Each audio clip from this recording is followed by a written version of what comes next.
खुलुमबाय रिपाब्लिक खौरांनिफ्राय जोङो बे समाव दंफैयो मोदैबारि सकआव मैया थांनाय हराव जालांनाय जा बारहुंखा बेयो जोबोर गोबारै बारनानै मोदैबारि सकनि दखान गलाफोरखौहाय सिमफायलांदों। बे समावहाय जोङो नोंथांमोननो दिन्थिनो थाखाय नाजागोन मोदैबारि मंगलबार माने बाथौ बाजाराव जा मोनसे हटेल दङमोन आरो बेथिंगालैहाय माने बजार दङमोन बजारनि न' आरो बेथिंगालै सानफ्रोमबो होबाय थानाय हटेल बेखौहाय सिमफायलांदों। जोङो गिरिनिफ्राय बे समावहाय मिथिनो थाखाय नाजागोन बा हटेल मालिकनिफ्राय बे समाव मिथिनो थाखाय नाजागोन।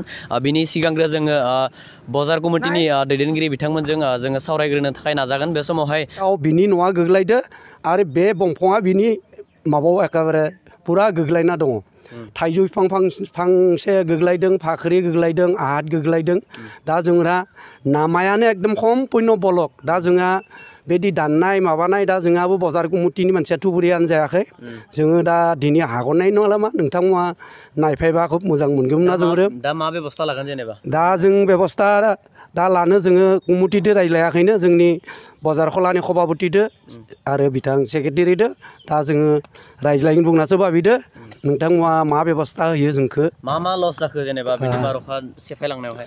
बारहुंखा बेदि बहुत गामियाव जादों, न' बायलांदो बेदि आरो थारमाने दंफां लाइफां बायदो, सोरनिबा थिंखौनो उरायदो आरो बेदि दंफांखौ बायदो, गयफां बायदो। माने हरनि 11टासो बाजाव माने मानसि हाहाकार आरो माने सबानो अखद जालायदो बिखो नोंसा मा जाबाय बिसा मा जाबाय। दा लामा ब्लक जाना दङ, लामानि मानसिफ्रा माथिं थांदों? दा लामायाथ' बेदि ब्लक जाना दं। दा जोंनि बिथिं दा बाजार खलाखौनो थांलाय फैलाय खालामबाय थादों मानसिफोरा खस्थ' दो। दा बाइक थांनो हायाखै, हाब्रु जाना दं, बिदिनो दा थांगासिनो दं आरो। साबायखर थाबाय नोंथांनिसिम। जोङो फैनाय केमेरामेन आगोआव फैदो, जोङो सिङावहाय थांनो नाजागोन। बे समावहाय हटेलनि बिगोमा बिथांजों जोङो बे समावहाय मिथिनो थाखाय नाजागोन। जोंनि गेजेराव दङ हटेलनि बिगोमा बिथां आबै दङ, जों बिथांनिफ्राय मिथिनो थाखाय नाजागोन। हटेला नोंथांनिमोन? बे हटेला बायनाय हटेला नोंथां लाहानि? ओमफ्राय माबायदि जालांनाय बा मा समाव फैनायमोन बारहुंखाया एसे बुंनो हादो। 12टा बाजाव हरनि 12टा बाजाव फैदो। बिनिफ्राय जोमोर भितरावनो दङमोन 10 जनसो। हटेलावनो दङमोन मानसिफ्रा जेबो लस जायासैबा? जेबो लस जायासै। जोमोर दाने टेबोल सिं दाने हाबना थाबाय, उपरथिं दाने नुखुमा दाने बिरलांबाय। जोमोर बिनिफ्राय नखाय गानाय मोना अखर थरदो आरो हेबो मा जादों बेखौ जोमोर बारा पात्ता लाजाय बिनि नखानायसो जोमोर बिफां फुङावसो दामाने बिफां लाइफांफोरा गथाय बायनाय किबानाय बेफोरखौ नुजोबदो। आरो माल बुस्थुफोरा दा सिलाय बिलाय जाथ्रबाय। बिनिफ्राय दा दाननाय बनायनाय बेफोरखौ दा गुरुत्त' लानो हायाखै। दा मादि खामानिखौ मावगोन बेखौ दा मिथिया। दा जोमोर दा नोंथांमोना सानफ्रोमबो हटेलावनो थाखायोमोन? सानफ्रोमबो हटेलावनो थाखायो जोमोर। बेनिफ्राय हटेलनि मा लस जाखो जेनेबा? हटेलनि लस जानायफ्रा? मैदा जादों, मटर, बेसन। बिनि बादैबो जग्रा सियार बा टेबुल बायदिसिना माल बुस्थु बनायनाय सब जादों। टेबुलफोराबो बायदो, माबाया खुन्थाया बायनानै गोलैना बेफोरबो जाथ्रदो। आलमारि माबादो, माल बुस्थुफोरा बानायनायफोरा सबखान किसुमान दै नांनानै माबा सिरिलांबाय। आरो जोमोर टेबुल सिङाव हाबनानै थाबाय, थावफोरा दै हाबनानै नस्थ' जाबाय। आरो मटर सोमना दोननायफ्रा गोलैथरबाय माबानाय कारनाव, बारनि कारनाव।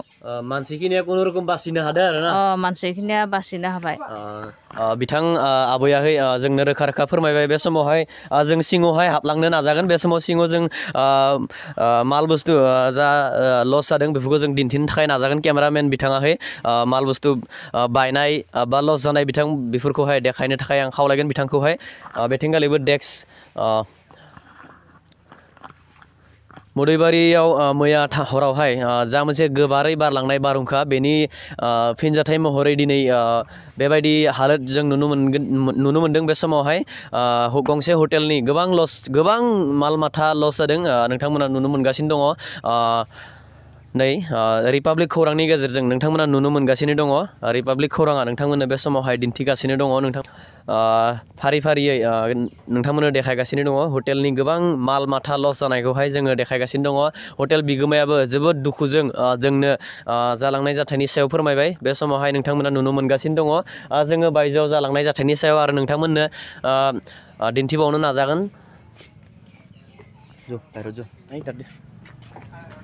बे समावहाय जोंनि गेजेराव मदैबारि दखरा दुलाराय बर' फरायसा आफादनि आफादगिरि मोनफैबाय जोंनि गेजेराव जों बिथांनिफ्रायबो बे समाव आनसलिक कमिटिनि जों बिथांनिफ्रायबो माने मिथिनो थाखाय नाजागोन नोंथाङा मा फोरमायगोन मैया हरनि 12 बाजियाव जे मोनसे बारहुंखा फैदोंमोन बे बारहुंखायाव जोंनि मदैबारि हालामाव गोबां माने बेबायदि बारहुंखानि जाहोनाव गोबां खय खथि जादों लुकसान जादों आरो नोंथांमोना नुगोन भिजुअलावहाय दा गोबांथार जोंनि बे मदैबारि जि चेनेलपारा आरो निस मंगलबेसा बे जायगाखिनियाव गोबां बेबायदि माने खहा जानायखौ जोङो नुदों दा बेखायनो जेफोर खहा जादों दा बेफोर खहा जानायखौ जाहाथे जोङो मदैबारि दखरा दुलाराय बर' फरायसा आफादनिफ्राय जोङो बेखौनो खावलायनो सानदों बा जोङो माने बुंनो सानदों जायफोर बिथांमोना सरकाराव दङ बा जोंनि बेयो मोनसे उदालगुरि जिल्लानि सिङाव गोलैनाय जोंनि बे जायगाया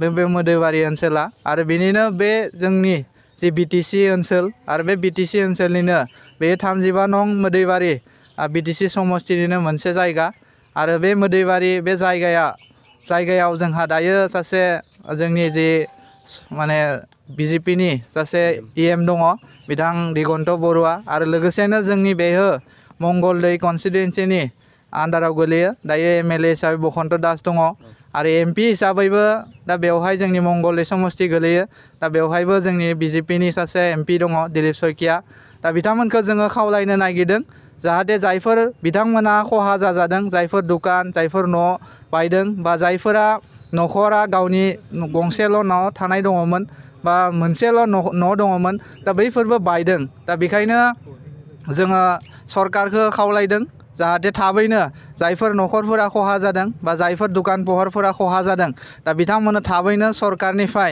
बेबायदि बिथांमोनखौ सुंथानो थाखाय राहा जाहाथे होनो नांगौ जिकुनु प्रकारै जाहाथे थाबैनो दा बेखौ सरकारि तरफनिफ्राय बेबायदि सुबिदाखौ खालामना होनो थाखाय जोङो मदैबारि दखरा एबसुनिफ्राय खावलायबाय गोजोन्थों साबायखर थाबाय बिथाङा जोंनो माखासे गोनांथार बाथ्राखौ फोरमायबाय बे समाव रिपाब्लिक खौरांनिफ्राय आङो सिकन बर' गोजोन्थों